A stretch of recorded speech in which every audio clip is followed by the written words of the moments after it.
Hello everyone, welcome back. This is Kate Rebel's Realm. I am Kate Rebel. Thank you so much for coming back for part 2 of The Cultists. We are going to get into these little freaks. Part 1 had some crazy stories, and we are starting off with the freakiest of them all today. Let's get into it. We're starting with Cerberus, and he might be the freakishest one of them all. He has me aghast. I can't even talk properly with this guy in my face. The Skull Collector, a sacrificial warrior. Cerberus unleashes water of decay. He's so cool because his ultimate is literally this big acid pool that just melts and kills everybody instantly, and it's so cool, and I want him so bad. Swift comes vengeance. The portcullis gates ascend to the delight of the gore-addicted spectators, expecting to cheer for the savage gladiator they've come to know and love. Horror fills every eye as an abomination steps heavily through the gates, adorned with the still moaning skulls of his enemies. His birth name is lost to time, like all of them. Cerberus, the Skull Collector, was once the revered general of an ancient northern army. Centuries ago, his forces stormed the slopes of Twin Blade Peak to snuff out the remnants of rebelling tundra tribes as they made a desperate last stand. Unbeknownst to the general, the savage tribesmen had formed a pact with a species of frost giants believed to have been long extinct. The frigid behemoths emerged from the crevices of the mountain in droves, and by late morning the slopes were dotted crimson with the glory puddles of his unidentifiable men. His forces decimated, the general was found wounded amidst a grisly pile of his enemies, a giant amongst them.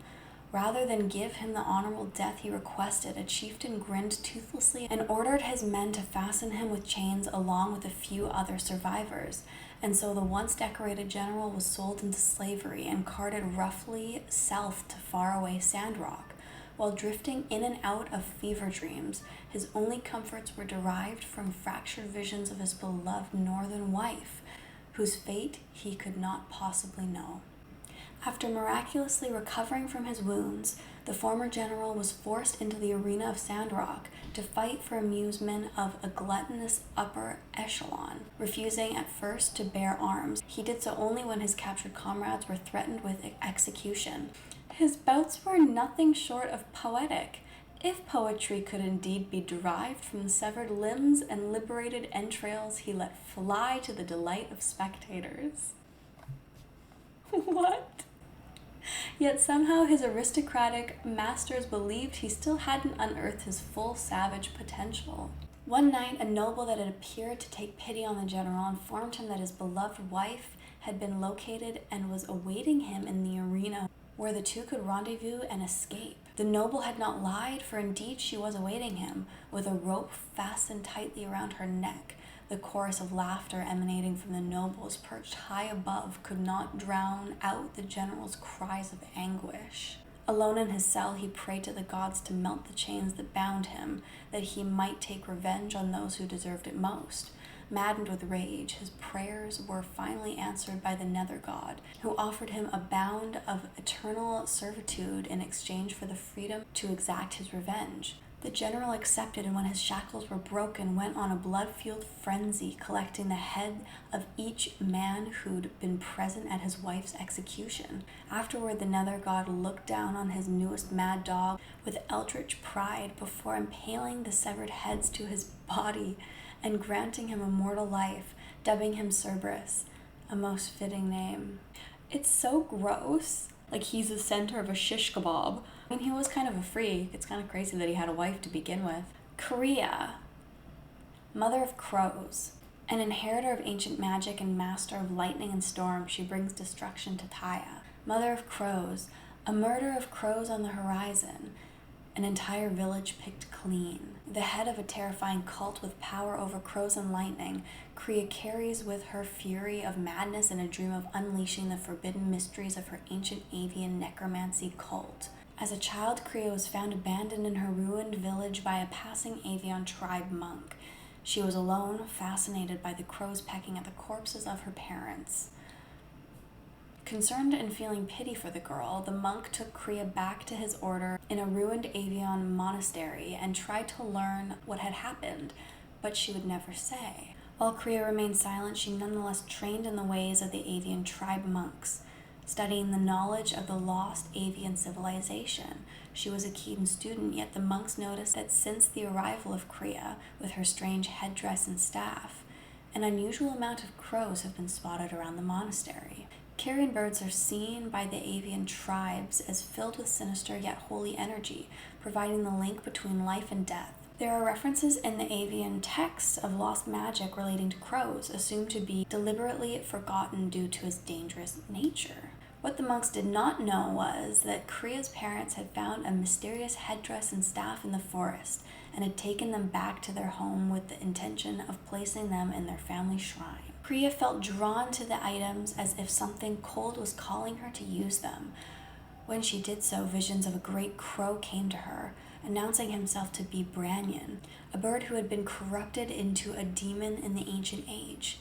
He sent Kriya visions of glory and power and told her he would grant her secret avian knowledge if she completed the tasks he sent her. The first task was to summon a storm of crows to her home by using the headdress and staff to feast on her parents' village.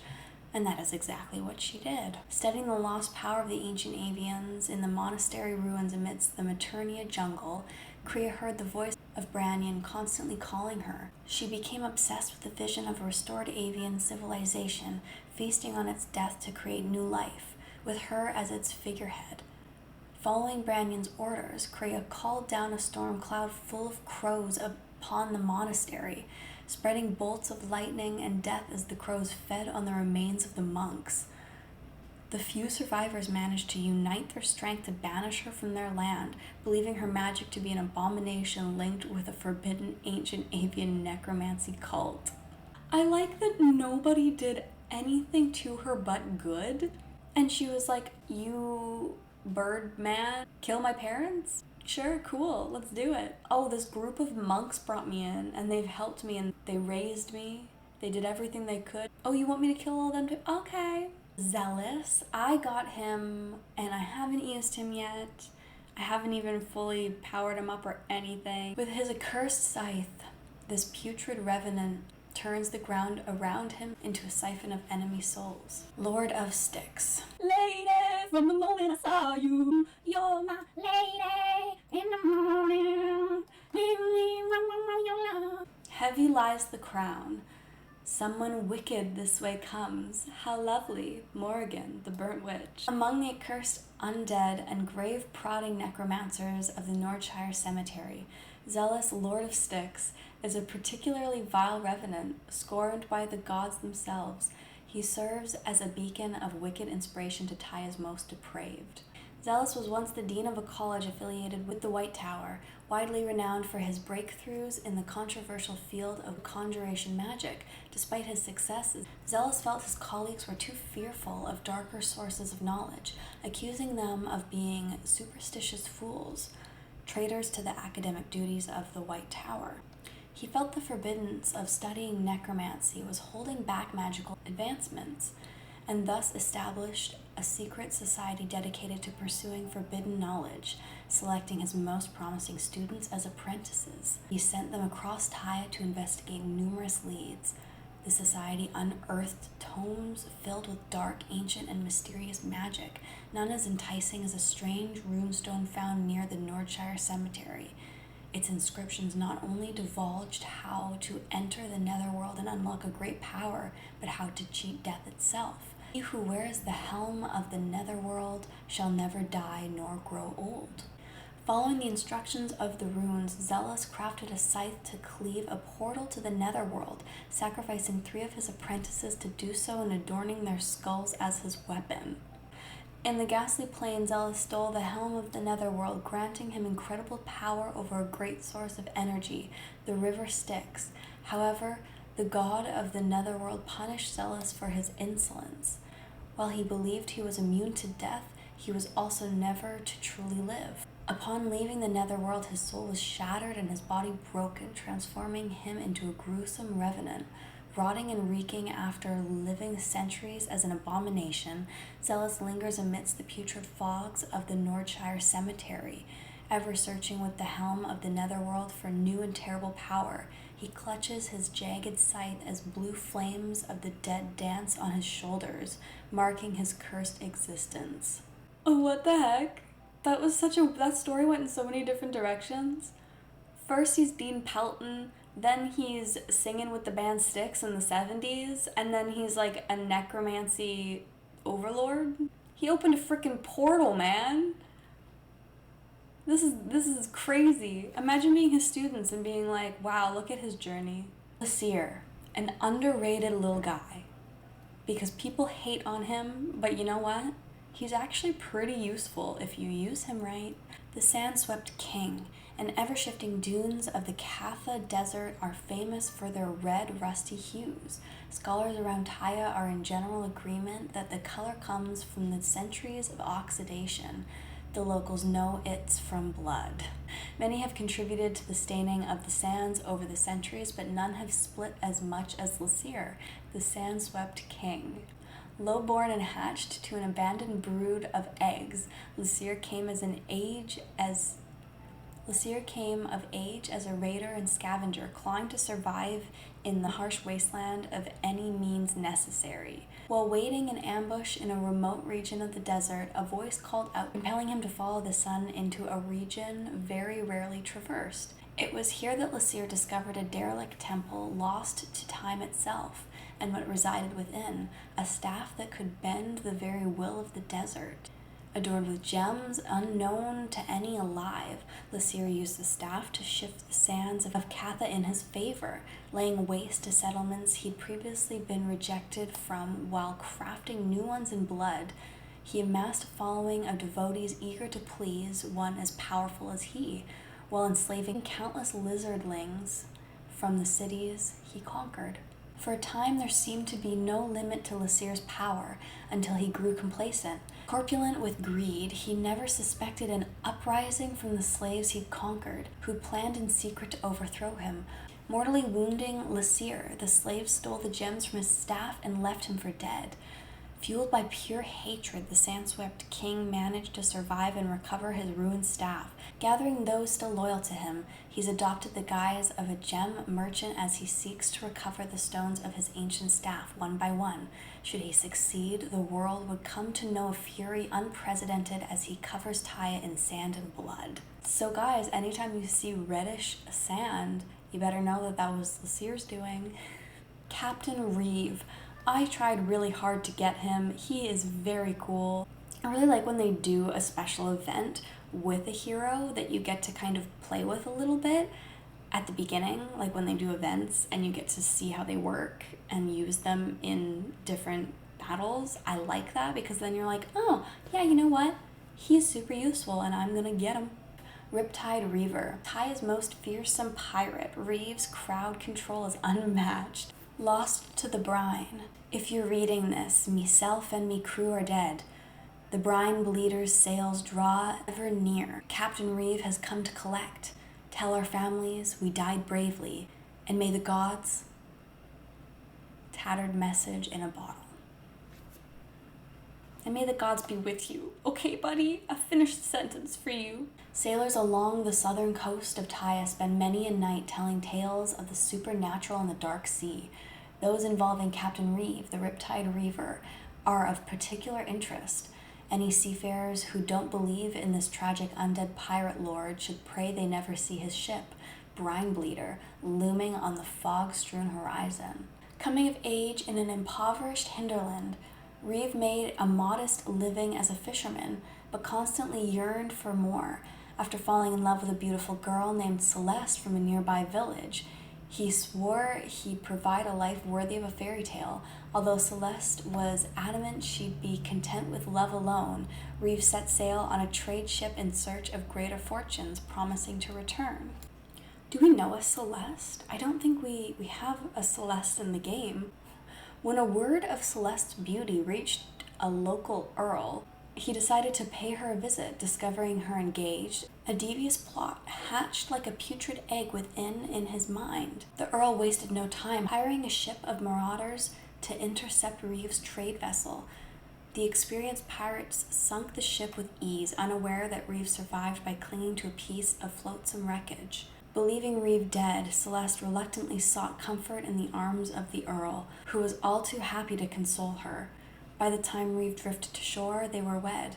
Upon discovering his betrothed in bed with another man, his blood appeared to freeze. Despite Celeste's protests, Reeve cut the lovers down before turning his sights on the ocean. After tracking down the marauders that sunk his ship, Reeve boarded their own in the dead of night, cutting the throat of every man. With only one miserable life left to claim, he attached himself to an anchor and plunged into the icy depths. Though his story should have ended there, Taya's oceans had never experienced such pain and terror in their midst, casting him out like a poison. Ocean brine filling his undead veins, Captain Reeve haunts the Dead Sea wielding the very anchor used to take his life.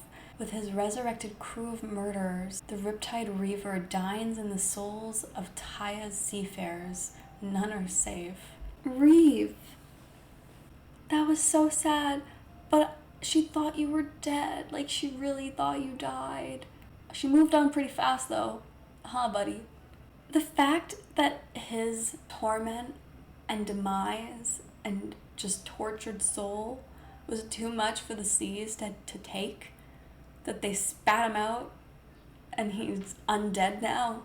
Well, ghost guy. Demi. I love the little like bardish gypsy mage thing going on right here. Drummer of the Damned, the dark music master who plays the cursed melody. Her tunes are a whirlwind of madness and destruction, bringing chaos to all who hear them.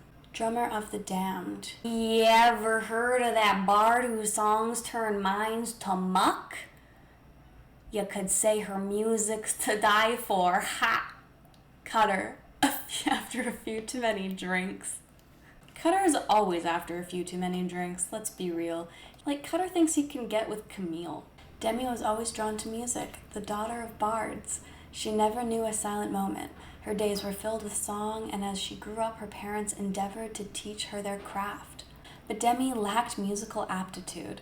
Her voice was ill-suited for singing. She lacked an ear for tone, and rhythm was a lost cause. She's the hot girl that people put in the corner of their bands that just like has the triangle, or just like you can have the tambourine and you can just like hit it on your hip to the beat. She doesn't have rhythm, but hey. But Demi never gave up attempting to improve her craft.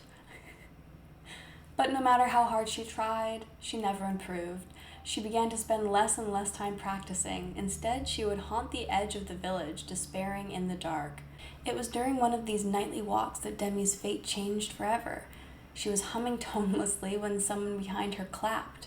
She turned to see a crooked figure in tattered robes standing behind her, wreathed in fog. Fear-filled, Demi followed by a pang of curiosity when, in a thin voice that seemed to echo in her mind, the figure asked Demi what she desired the most.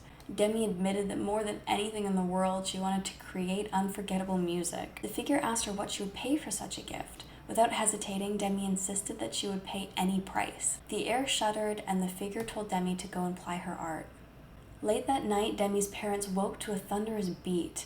They stirred and followed the sound to its source, Demi playing her mother's drum with an unnatural speed. As the rhythm grew louder and quicker, the family began to applaud. Music bore into their minds and souls, and soon their delighted smiles gave way to raucous cackles as madness seized them. By the time the drumming ended, Demi's parents had lost their minds entirely. But Demi was not saddened. She packed up her family's instruments and set off on a journey to spread her damned music across the land. I like how regardless, she was always a little bit evil. But she's like, I just want to be able to play something so well that it's unforgettable, and if their minds shatter, they shatter. And we are ending the Cursed Cultists with Morrigan. Out of any lord, I want her. So bad. So bad. The Burnt Witch. Morrigan. Cemetery Blood. I've battled beasts, men, and monsters alike, yet nothing chills my blood more than the midst of the Nordshire Cemetery. Masoon, foot soldier. Morrigan, the Burnt Witch, was resurrected during a pivotal period in history in a land now known as the Nordshire Cemetery. In fact, she is responsible for its very creation. Originally just Nordshire, this land was occupied for many years by a mystical coven of witches dedicated to serving powerful spirits, whose conduit was an enchanted black flower in the center of a misty grove, Dahlia. Being that the coven never caused any tangible harm to the locals, they were largely left alone to worship through this flower in seclusion.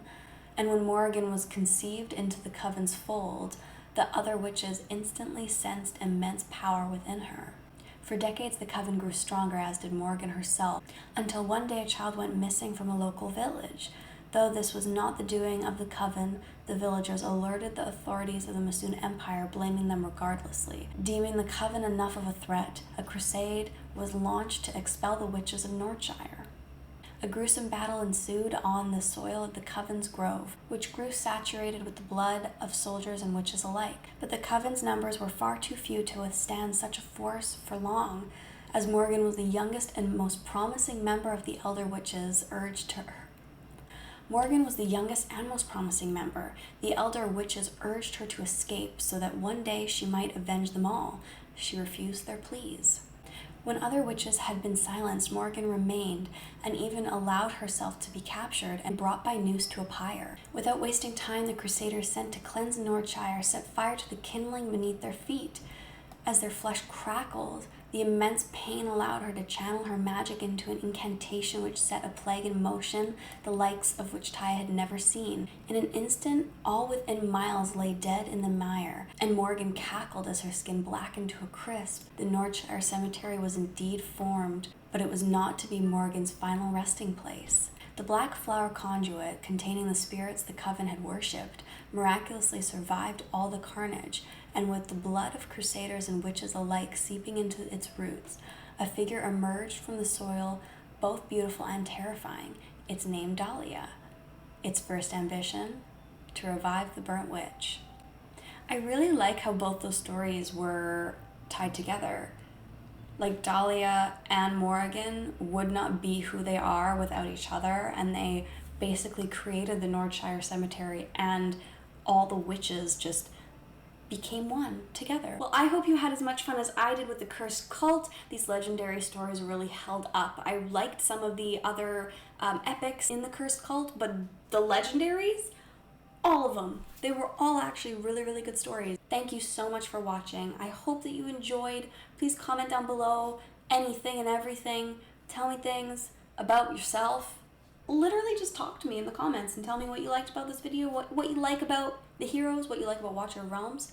And I am Kate Rebel. This is Kate Rebel's Realm, and I will see you guys next time. Zealous was once the dean of a college affiliated with the White Tower. Dean-a-leen-a-leen. I didn't know he had a different skin though.